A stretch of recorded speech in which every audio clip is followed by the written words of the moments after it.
Back in Project 3, we used a component we called a CDS cell. We haven't told you much about this item, but you've probably figured out from the projects we've used it in that it has something to do with light. That's right. And this project will show you how a CDS cell operates. Actually, figuring out how to get the lamp to light shouldn't be that big an undertaking. Just turn power on using the control knob. After you finish the wiring connections, set the select switch to A or B and put the CDS cell in light or darkness.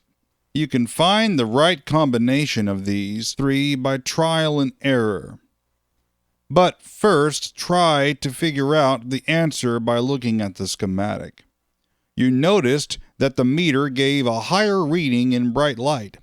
This is because the resistance of the CDS cell changes with the amount of light that falls upon it.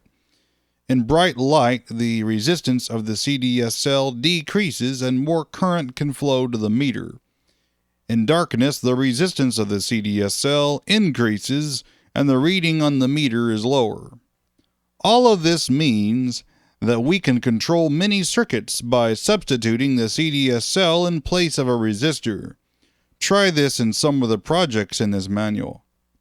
Oh, you want to know what CDS stands for? It's short for cadmium sulfide. Are you sorry you asked? This has been a Cassette Master production.